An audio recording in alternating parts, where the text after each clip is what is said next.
Hello everyone. तो आज हम काइनेमेटिक्स के प्रीवियस ईयर क्वेश्चंस करेंगे जेईई मेन 2025 में जो आए थे।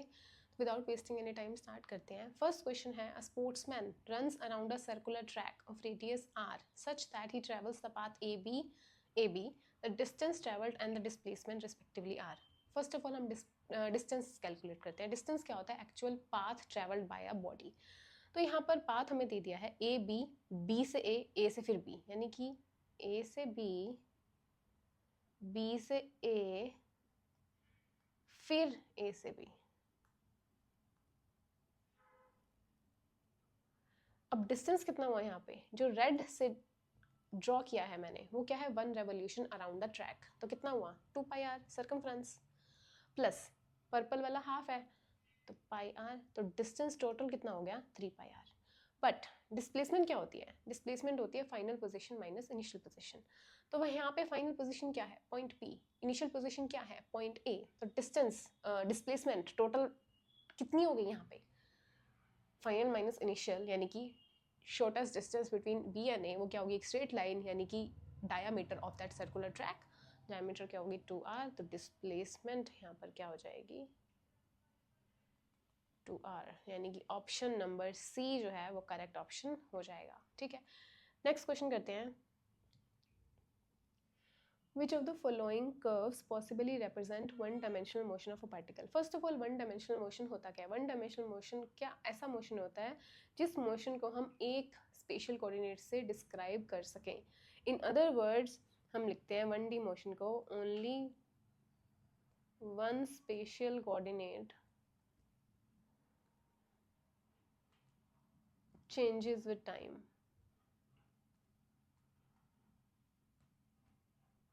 अब ग्राफ ए में क्या है? Phase versus time. टाइम के साथ एक ही कोऑर्डिनेट चेंज हो रहा है, तो यानी कि ग्राफ नंबर ए क्या है? 1D मोशन है। ग्राफ बी क्या है? Velocity versus displacement. अब यहाँ पे हमें टाइम नहीं है गिवन है, टाइम एक हिडन पैरामीटर है। कैसे? क्योंकि डिस्प्लेसमेंट एक ही कोऑर्डिनेट से लेबल की गई है, एक ही कोऑर्डिनेट पर डिफाइन की गई है। मैं मान लेती हूँ जो हमें ग्राफ में भी गिवन है डिस्प्लेसमेंट है x, वेलोसिटी क्या हो जाएगी? dx by dt, derivative. ठीक है, यहाँ पे इवेंचुअली एक ही कोऑर्डिनेट तो चेंज हो रहा है टाइम के साथ, जो कि x है। ठीक है, तो ऑप्शन नंबर बी, जो ग्राफ नंबर बी है वो भी एक 1 डायमेंशनल मोशन है। सी ग्राफ क्या है? वेलोसिटी वर्सेस टाइम का ग्राफ। वेलोसिटी वर्सेस टाइम के ग्राफ, इसमें हम इंपॉर्टेंट चीज़ देखने की ये है कि एक टाइम के ऊपर वेलोसिटी की 2 वैल्यूज़ हैं, तो ये तो मोशन ही पॉसिबल नहीं है। एक टाइम के ऊपर वेलोसिटी की 2 वैल्यू हो ही नहीं सकती, 1 डायमेंशनल तो है ही नहीं है। तो सी गलत हो जाएगा। डी क्या है? Total distance with time change हो रहा है, तो टाइम के साथ एक ही पैरामीटर चेंज हो रहा है, एक ही एक्सिस पर टोटल डिस्टेंस लेबल किया गया है, तो यानी कि एक ही कोऑर्डिनेट चेंज हो रहा है टाइम के साथ, यानी कि option number D, graph number D भी 1D है। तो ए, बी और डी, यानी कि ऑप्शन नंबर ए जो है वो करेक्ट ऑप्शन हो जाएगा। ठीक है, नेक्स्ट क्वेश्चन करते हैं। A particle moves along the x-axis and has displacement this. C not और C कॉन्स्टेंट्स हैं, विच स्टेटमेंट इज करेक्ट? अब ऑप्शंस में क्या दे दिया? एक्सेलरेशन दे दिया और इनिशियल वेलोसिटी दे दिया। मुझे पता चल गया कि मुझे इनिशियल वेलोसिटी की वैल्यू चेक करनी है उस डिस्प्लेसमेंट से, और एक्सेलरेशन की वैल्यू चेक करनी है, दैट्स इट। ठीक है, x लिखते हैं। x क्या है? C naught T square minus 2 plus C T minus 2 का स्क्वायर। वेलोसिटी कैसे निकालते हैं? D X by D T से। यहाँ से क्या आ जाएगा? 2c naught T plus 2ct minus T naught. ये क्या आ गई? वेलोसिटी। अब हमसे पूछी क्या है? Initial velocity. इनिशियल वेलोसिटी कब निकालते हैं हम? जब टाइम t क्या होता है? 0 पे। तो t 0 पुट करते हैं, वेलोसिटी क्या आ जाएगी? v नॉट लिख लेते हैं इनिशियल वेलोसिटी को। यहाँ से आ जाएगी -4c, which is not equal to 4c जो हमें गिवन है। तो ऑप्शन बी तो गलत हो जाएगा। आंसर क्या होगा? ए सी डी में से ही होगा। तो एक्सेलरेशन निकालनी पड़ेगी उसके लिए। डबल डिफ्रेंसिएशन करते हैं, D square x by D T square 2c not plus 2c क्या आ जाएगा? 2c नॉट प्लस सी और c प्लस सी नॉट। तो कौन सा ऑप्शन मैच कर रहा है? Option number C. Option number C क्या हो जाएगा? करेक्ट ऑप्शन हो जाएगा। नेक्स्ट क्वेश्चन करते हैं। The displacement time graph is shown below, choose the correct statement. ठीक है, हमें 5 स्टेटमेंट दी गई हैं और ग्राफ दिया गया है, करेक्ट स्टेटमेंट चूज करनी है। ए ऑप्शन क्या कहता है? Average velocity during 0 to 3 second is 10 metres per second. 0 पर पोजिशन क्या है? 0। 3 सेकेंड पर पोजिशन क्या है? 5। फ्रॉम द ग्राफ देखते हैं। 3 पर क्या है पोजीशन 5 और 0 पर क्या है 0। और एवरेज वेलोसिटी कैसे निकालते हैं हम, ये स्टेटमेंट चेक करते हैं। एवरेज वेलोसिटी हम निकालते हैं total displacement divided by total time. Total displacement कितनी आई 5 और टोटल टाइम क्या है 3। 5/3 मीटर्स पर सेकेंड, 10 तो नहीं है ये, तो ऑप्शन नंबर स्टेटमेंट ए क्या हो जाएगी, गलत हो जाएगी। स्टेटमेंट बी क्या कहती है, average velocity during 3 to 5 is 0। 3 पर पोजीशन क्या है 5, 5 सेकेंड पर पोजीशन क्या है 5, तो डिस्प्लेसमेंट कितनी हो जाएगी 0, तो एवरेज वेलोसिटी भी क्या हो जाएगी 0, तो बी सही है। सी कहती है instantaneous velocity at t equal to 2 is 5 metres per second. 2 पर इंस्टेंटेनियस वेलोसिटी निकालनी है। अब यहाँ पर मिस्टेक क्या होगी, 2 पर पोजीशन क्या है 0, डिस्प्लेसमेंट क्या है 0, टाइम क्या है 2, तो 0 हो जाएगी। नहीं, इंस्टेंटेनियस वेलोसिटी हम निकालते कैसे हैं, इंस्टेंटेनियस वेलोसिटी हम निकालते हैं स्लोप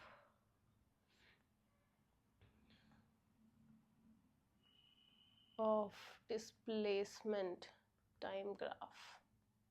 डिस्प्लेसमेंट टाइम ग्राफ तो मुझे गिवन है और एट दैट इंस्टेंट मुझे निकालना है, 2 पर निकालना है। 2 पर कौन सी स्ट्रेट लाइन है ए सी, तो मुझे ए सी का स्लोप निकालना पड़ेगा at time t equal to 2 पर इंस्टेंटेनियस वेलोसिटी निकालने के लिए। ठीक है, तो स्लोप क्या होता है y2 minus y1 over x2 minus x1। Second point मान लेते हैं सी है और ए हमारा फर्स्ट पॉइंट है। सी पर y कितना है 5 और a पर y कितना है -5 डिवाइडेड बाय x2, x कितना है 3 और 1, 3 माइनस 1, यहाँ से क्या आ जाएगा 10/2 यानी कि 5 मीटर्स पर सेकेंड, और हमें गिवन क्या था स्टेटमेंट में 5 ही, तो सी सही हो जाएगी स्टेटमेंट। अब देखते हैं ऑप्शंस में बी और सी सही है, यानी कि सी हो सकता है या डी हो सकता है ऑप्शन। हम अब हमें ए की स्टेटमेंट चेक करनी है। अब हम क्या करते हैं, डी थोड़ा लेंथी है तो टाइम बचाने के लिए हम सी ई स्टेटमेंट चेक कर लेते हैं। ठीक है, ई स्टेटमेंट क्या कहती है, the average velocity from time t equal to 0 and t equal to 9 is 0। t equal to 0 पर पोजीशन क्या है 0, 9 पर पोजीशन क्या है 0, तो एवरेज वेलोसिटी क्या हो जाएगी 0 हो जाएगी, तो ई सही है, तो बी सी ई और ई सही हो जाएगा, ऑप्शन नंबर सी सही हो जाएगा। डी चेक करने की भी जरूरत नहीं है, चेक कर सकते हो but again it's a lengthy statement, time waste होगा एग्जाम में। ठीक है, नेक्स्ट क्वेश्चन करते हैं। The motion of an airplane is represented by a velocity time graph. The distance covered by airplane in first 30.5 seconds. Kilometre में पूछा है, तो देखो वेलोसिटी टाइम ग्राफ दिया है और डिस्टेंस पूछा है, तो डिस्टेंस कैसे आएगा, एरिया अंडर द ग्राफ से। Area under the graph from 0 से 30.5 सेकेंड्स में हमें निकालना है, तो डिस्टेंस क्या होगा, यहाँ पे दो पार्ट में डिवाइडेड है, 0 से 2 और बाकी क्या है 2 से 30.5 सेकेंड। ठीक है, 0 से 2 में क्या है ट्रेपीजियम बन रहा है, ट्रेपीजियम को हम डिवाइड कर सकते हैं ट्रायंगल प्लस रेक्टेंगल में, तो 0 से 2 सेकेंड का एरिया क्या होगा ट्रायंगल प्लस रेक्टेंगल का एरिया। तो यहां से ट्रायंगल का एरिया क्या है हाफ, बेस क्या है 2, हाइट क्या है 200 प्लस रेक्टेंगल का एरिया क्या है 200, यहां से आ जाएगा 200 टाइम्स 2, 200 प्लस 400 क्या आ जाएगा 600। तो ये तो आ गया 0 से 2 सेकंड का एरिया।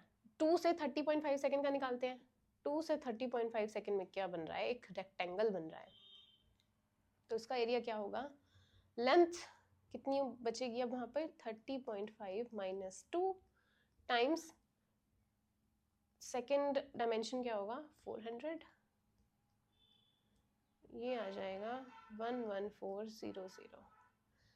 टोटल डिस्टेंस कितना आ जाएगा 600 प्लस 11400 यानी कि 12,000 मीटर्स, और किलोमीटर में पूछा है तो क्या आ जाएगा 12 किलोमीटर। ऑप्शन नंबर डी जो है वो करेक्ट ऑप्शन हो जाएगा। ऐसे क्वेश्चंस में, ग्राफ वाले क्वेश्चंस में हमें इंपॉर्टेंट चीज़ क्या ध्यान देनी है कि जो एक्सिस है उसके यूनिट्स क्या हैं। अब यहाँ पे मीटर पर सेकंड थे और टाइम के सेकंड थे, ऐसा यूनिट्स था तो ठीक है, कोई प्रॉब्लम नहीं हुई। बट कई बार वहाँ पे कुछ और यूनिट दे देता है, सेंटीमीटर पर सेकंड दे देता है वेलोसिटी में, वेलोसिटी किलोमीटर पर आवर में देता है, तो वो हमें कन्वर्ट करना पड़ेगा, वो उस चीज़ पे ध्यान देना पड़ेगा। ठीक है, नेक्स्ट क्वेश्चन करते हैं। The velocity time graph of an object moving along a straight line is shown. The distance covered between time t equal to 0 and time t equal to 4 second है। अब यहाँ पे लिमिट क्या हो गई, 4 second तक ही हमने निकालना है डिस्टेंस। डिस्टेंस अगेन क्या होगा, एरिया अंडर द ग्राफ, तो ये एरिया निकालना है बेसिकली, ये सारा। तो ये क्या है, ट्राइंगल प्लस हमारे पास रेक्टेंगल का एरिया। तो डिस्टेंस क्या आ जाएगा, ट्राइंगल का एरिया क्या है हाफ, बेस क्या है 2, हाइट क्या है 10, ट्राइंगल का एरिया 10 आ गया, प्लस रेक्टेंगल का एरिया 2 इंटू 10 यानी कि 30 मीटर। अब अगेन यहाँ भी हमें प्रॉब्लम नहीं हुई क्योंकि यूनिट्स SI यूनिट्स ही गिवन थे। तो ऑप्शन नंबर सी जो है वो सही हो जाएगा। हमने एक्सिस की यूनिट्स हमेशा चेक करनी है। ठीक है, नेक्स्ट क्वेश्चन करते हैं। A person traveling on a straight line moves with uniform velocity v1 for distance x and with uniform velocity v2 for the next 3/2 distance. The average velocity in this motion is 50/7 meters per second. If v1 is 5 then v2 की value हमने निकालनी है। तो motion क्या दे दिया, पहले क्या जा रहा है x डिस्टेंस v1 वेलोसिटी से, नेक्स्ट 3/2 x डिस्टेंस जा रहा है हमारा v2 वेलोसिटी से, और ये क्या है, यूनिफॉर्म वेलोसिटीज गिवन है हमें दोनों ही। और एवरेज वेलोसिटी मुझे दे दी है v एवरेज 50/7। एवरेज वेलोसिटी लिखते कैसे हम, टोटल डिस्टेंस या total displacement over total time. अब यहाँ पे डिस्प्लेसमेंट और डिस्टेंस सेम ही है तो डजंट मैटर। ठीक है, तो टोटल डिस्प्लेसमेंट कितनी है, x प्लस 3/2x। टाइम कितना है, x डिस्टेंस जाने में कितना टाइम लग रहा है, x बाय v1, और 3/2x जाने में कितना टाइम लग रहा है, 3/2x बाय v2। ठीक है, x कैंसिल हो जाएगा, यहाँ से बचेगा 1 प्लस 3/2 ओवर 1 ओवर v1 कितनी है, v1 मुझे गिवन है 5 प्लस 3/2 v2, ये मुझे गिवन है average velocity which is 50/7। Okay, simplify करते हैं। न्यूमरेटर में क्या आ जाएगा, 5/2, यहाँ पे आ जाएगा 1/5 plus 3/2 v2 equal to 50/7। Okay, cross multiply करते हैं, 5/2 इक्वल टू 50/7, 1/5 प्लस 3/2 v2, यहाँ से कैंसिल हो जाएगा 5 10 पर, और यहाँ से आ जाएगा 7/20 equal to 1/5, this was in denominator,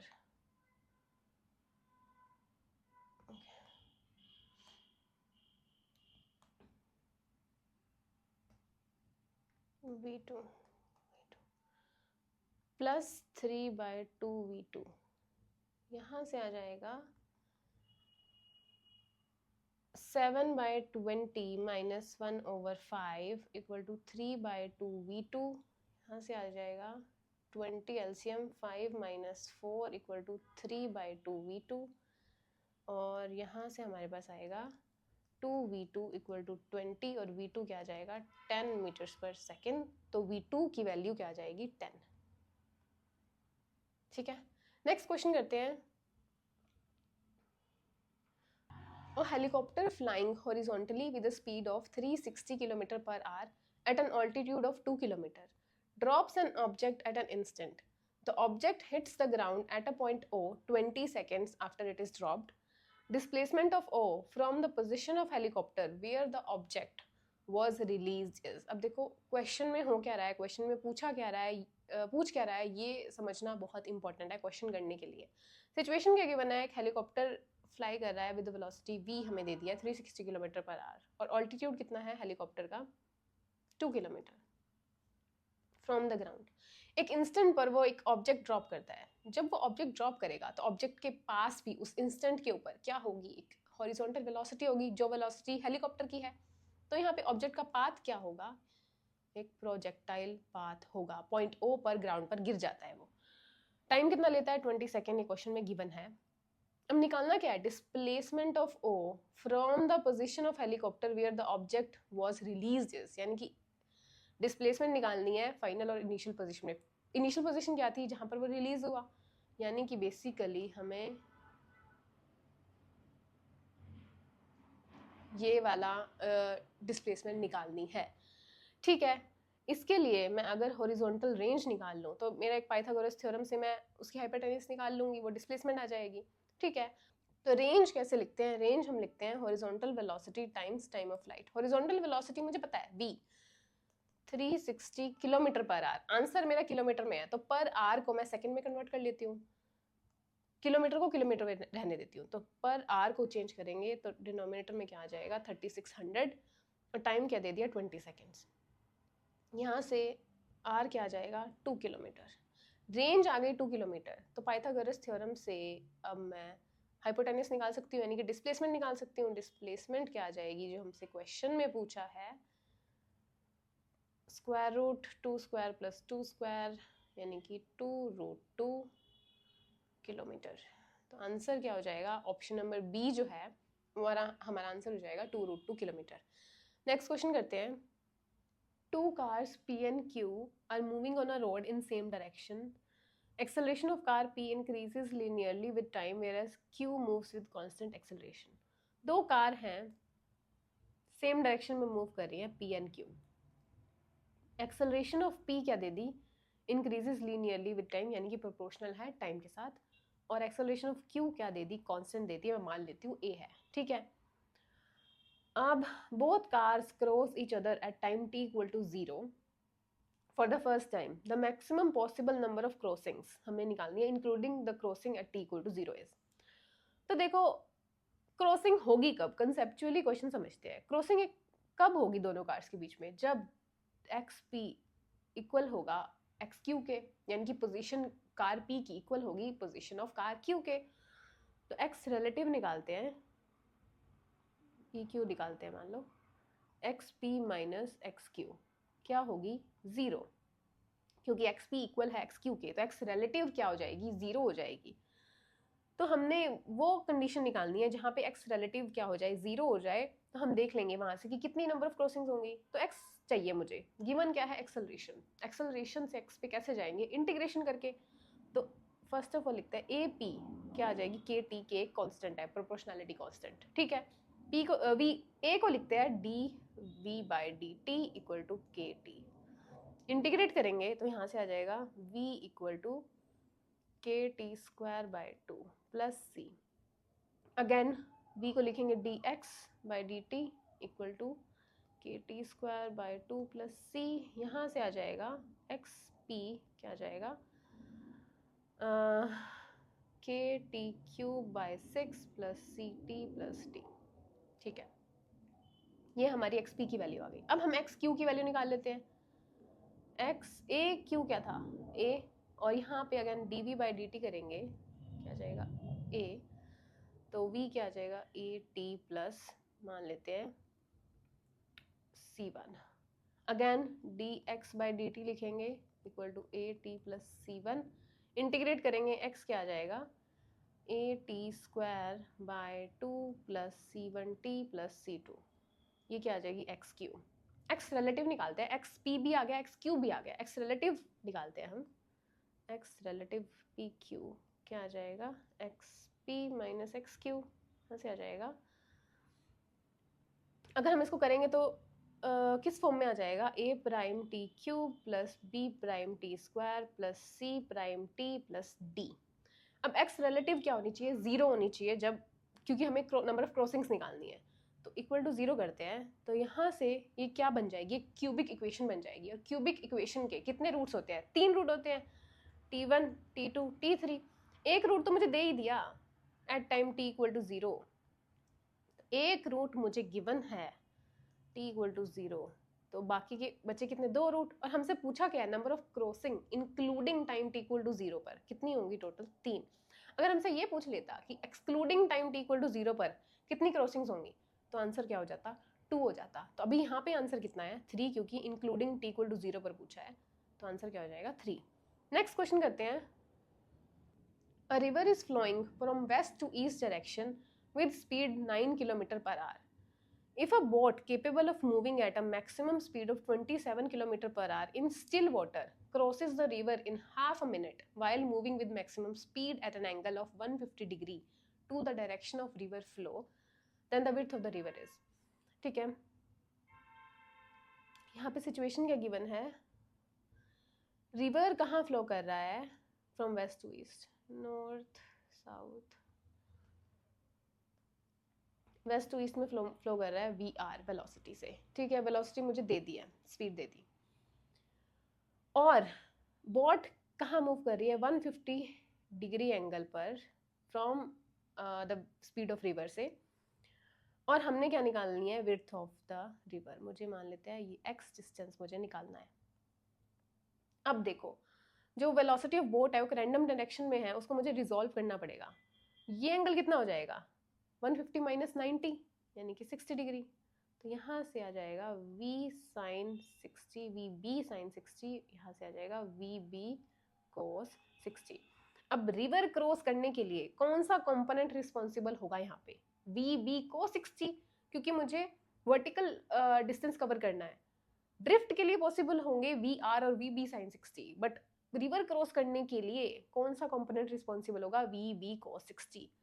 तो x क्या हो जाएगा, x निकालना है मुझे बेसिकली, तो यहाँ पर हम लिखते हैं x हो जाएगा V B cos 60 times time, और टाइम मुझे गिवन है हाफ अ मिनट यानी कि 30 seconds, V B cos 60 into 30, V B मुझे गिवन है 27 किलोमीटर पर आवर। चेंज करते हैं, 27 इंटू 5/18 को 60 कितना होता है, 1/2 इंटू 30, यहाँ से आ जाएगा 2 3, और यहाँ से जाएगा 15, तो 15 इंटू 15/2 यानी 225/2, क्या आ जाएगा 112.5। तो आंसर क्या हो जाएगा, ऑप्शन नंबर ए 112.5 मीटर्स। ठीक है, नेक्स्ट क्वेश्चन करते हैं। The position vector of a moving body at any instant of time is given as this. The magnitude and direction of velocity at t equal to 2 seconds is।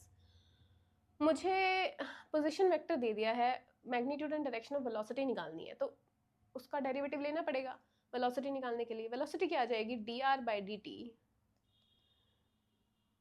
10ti minus 5j metres per second. ठीक है, अब time t equal to 2 पर पूछा है, तो क्या आ जाएगा 20i माइनस 5j। मैग्नीट्यूड क्या आ जाएगा, 20 स्क्वायर 400 प्लस 5 स्क्वायर 25, 425 फैक्टर लेंगे तो यहाँ से आ जाएगा 5√17 मीटर्स पर सेकेंड। और डायरेक्शन क्या होगी, डायरेक्शन निकालते हैं हम, V X V Y, X में है 20 और y में है 5, माइनस में, तो माइनस वाली डायरेक्शन ले लेंगे। यहाँ पे ट्रायंगल बनाएंगे, थीटा टेंजेंट थीटा क्या आ जाएगा यहाँ पे 20/5 यानी थीटा क्या आ जाएगा tan इनवर्स 4। तो थीटा क्या आ जाएगा, angle from negative y axis, angle from negative y axis, और 5√17, ऑप्शन नंबर डी जो है वो करेक्ट ऑप्शन हो जाएगा। नेक्स्ट क्वेश्चन करते हैं।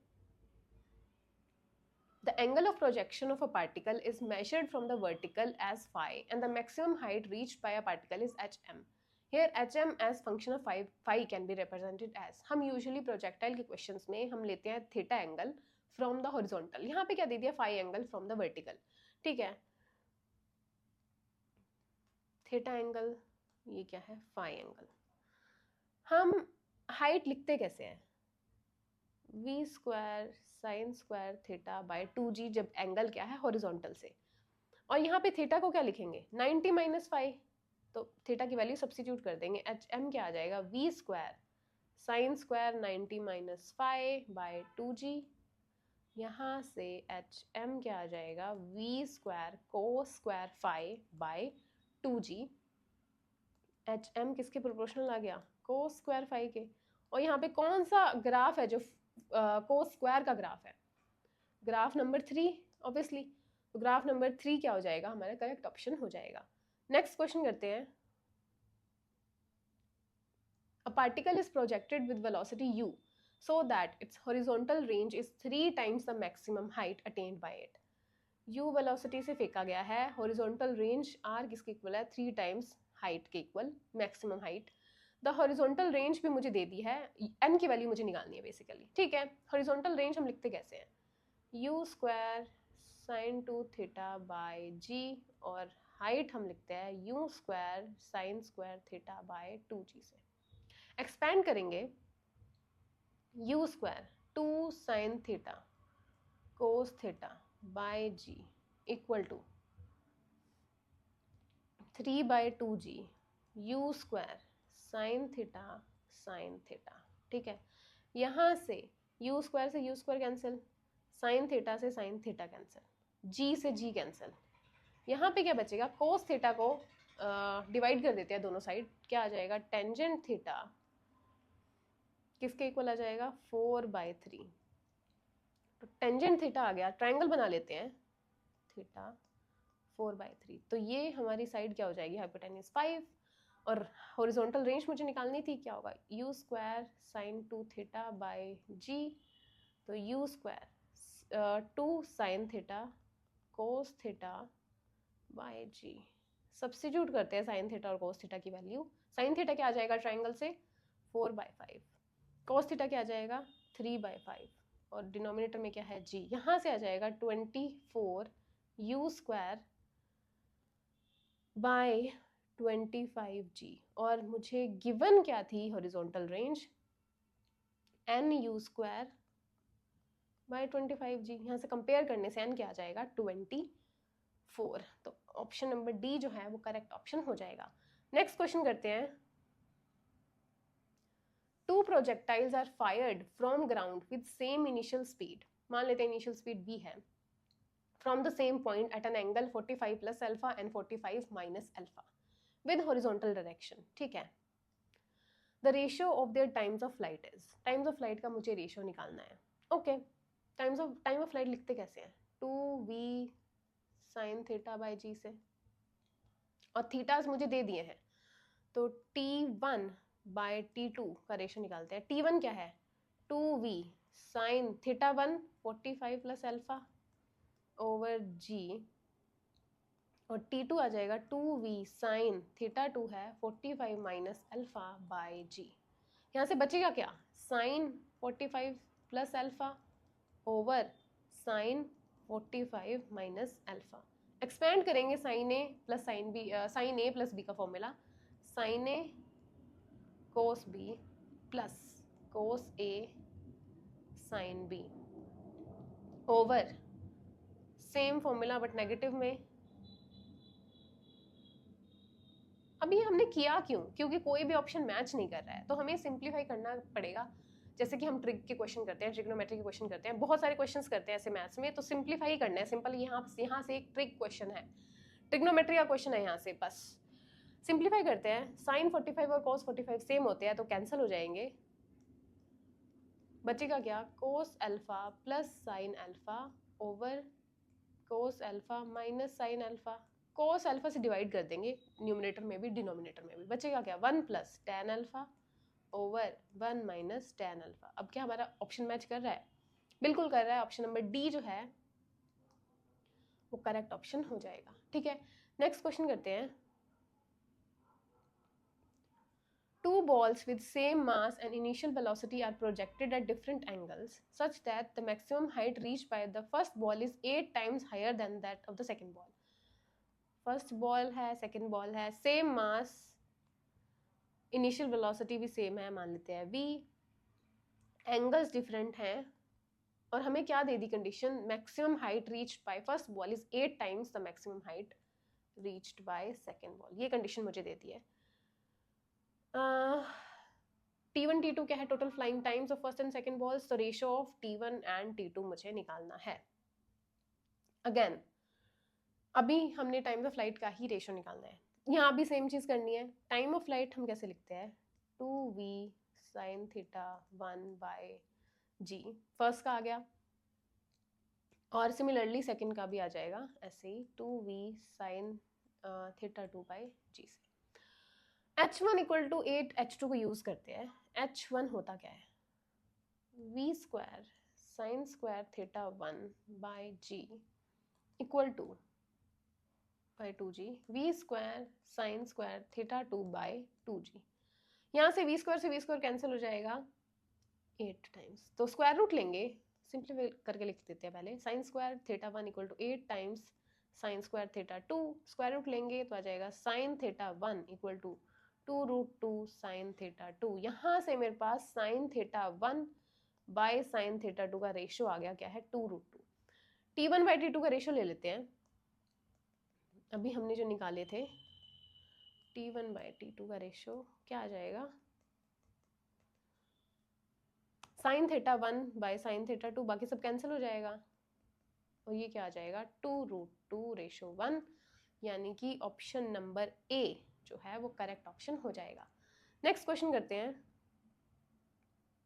2 projectiles are fired with same initial speed, मान लेते हैं v, from the same point on the ground at angles 45 minus alpha and 45 plus alpha with horizontal direction. The ratio of maximum height पूछ लिया इस बार। अब angle भी change कर दिए, पहले 45 प्लस अल्फा था पिछले क्वेश्चन में, और 45 माइनस अल्फा था, यहाँ पे चेंज कर दिया, 45 माइनस अल्फा और 45 प्लस अल्फा कर दिया, और रेशियो ऑफ मैक्सिमम हाइट पूछ लिया। ठीक है, h1/h2 पूछ लिया है। h1 कैसे लिखेंगे, v स्क्वायर, v तो सेम है, साइन स्क्वायर थीटा 1/2g, यहाँ से आ जाएगा v square sine square theta 2/2g। यहाँ से बचेगा क्या, साइन स्क्वायर थीटा 1 क्या है, 45 माइनस अल्फा, थीटा 2 क्या है, 45 प्लस अल्फा। क्या मैं इसको ऐसे लिख सकती हूँ, साइन 45 माइनस अल्फा का whole square divided by sine 45 plus alpha का होल स्क्वायर। एक्सपैंड करेंगे, यहाँ से क्या आ जाएगा, अगेन सेम फॉर्मूला यूज करेंगे, sine A cos b minus cos a sin b over square है, यहाँ पे सेम फॉर्मूला बट प्लस में। ठीक है, अगेन साइन 45 cos 45 सेम होता है तो कैंसिल हो जाएगा, बचेगा क्या हमारे पास, cos alpha minus sine alpha का square divided by cos alpha plus sine alpha का square.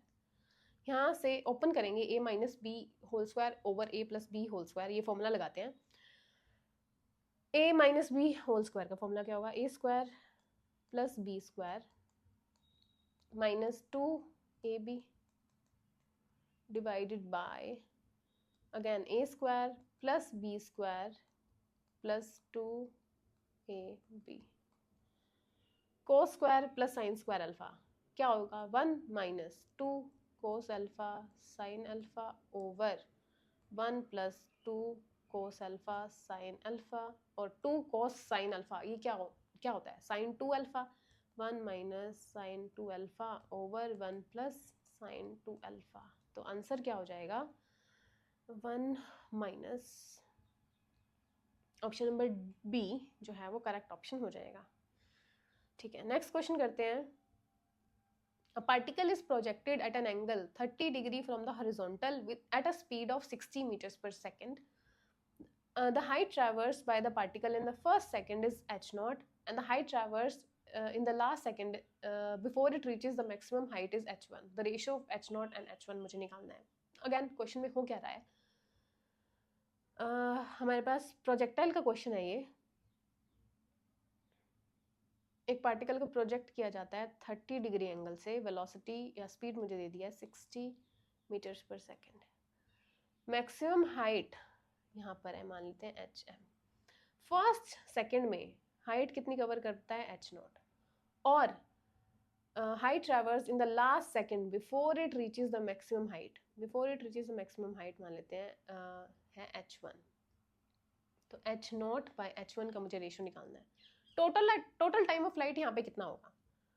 Total time of flight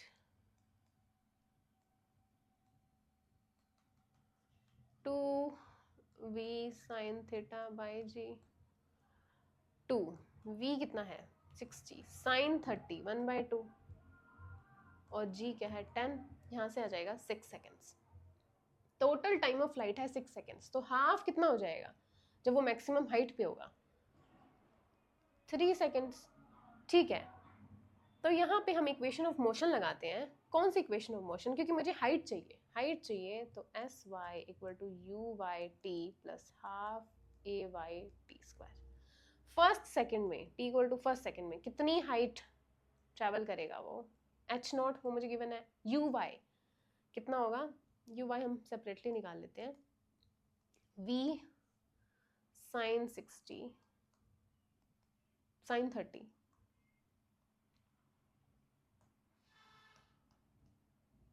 और b क्या है 60 साइन 30 1/2 क्या आ जाएगी 30.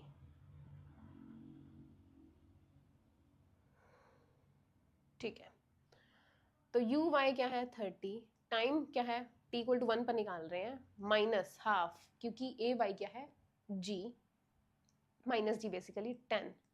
तो यहाँ से क्या आएगा 30 minus 5 equal to 25 metre. H naught की वैल्यू तो मेरे पास आ गई 25 मीटर. अब मैं h1 की वैल्यू निकाल लूँ तो मैं रेशो निकाल लूंगी. ठीक है, निकालते हैं. Time t equal to 2 second पर कितनी हाइट ट्रेवल करेगा? मान लेते हैं h prime equal to U Y 30. Time क्या है 2 माइनस हाफ 10 2 स्क्वायर यानी कि 4. यहाँ से आ जाएगा 60 माइनस 20 कितनी आ जाएगी 40 metre. Time t equal to 3 second. मान लेते हैं h double prime 30 into 3 minus half 10 into 3 square 9. यहाँ से आ जाएगा 90 माइनस 45 इक्वल टू 45 मीटर. अब h1 है क्या? इन दोनों का डिफरेंस ही तो है. h double prime minus h prime का डिफरेंस ही है मेरे पास h1. तो h1 क्या आ जाएगा h double prime minus h prime यानी कि 45 माइनस 40 यानी कि 5. तो h नॉट बाई h1 क्या आ जाएगा? h नॉट थी हमारे पास 25 बाई 5. क्या रेशो क्या आ जाएगा 5. तो आंसर हमारा हो जाएगा 5. नेक्स्ट क्वेश्चन करते हैं. The maximum speed of boat in still water मुझे दे दी है. बोट की स्पीड क्या है 27 मीटर्स पर सेकेंड में करते हैं. यहाँ से आ जाएगा 15/2 metres per second.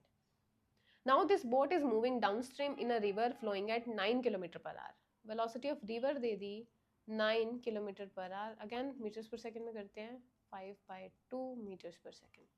A man in the boat throws a ball vertically upwards with a speed of ball मुझे दे दी है y डायरेक्शन में. हमारे पास है 10 meters per second. Range of ball as observed by observer at rest on the river bank is. अब यहाँ पे इंपॉर्टेंट चीज क्या है? ऑब्जर्वर कहाँ पर है? रिवर बैंक के ऊपर है और रेस्ट पर है.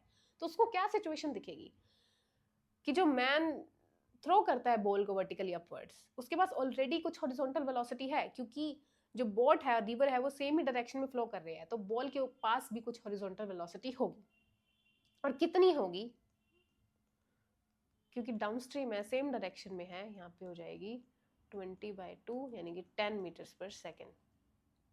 तो बॉल की हॉरिजॉन्टल वेलोसिटी आ गई 10 मीटर्स पर सेकेंड. ठीक है, अब हमें रेंज निकालनी है. इसको रेंज क्या दिखेगी? यहाँ पर थ्रो की गई, यहाँ पे फॉल कर जाती है, तो x की वैल्यू मुझे निकालनी है. x क्या होता है? vx. और time of flight vx. Time of flight कैसे लिखते हैं? टाइम ऑफ फ्लाइट हम लिखते हैं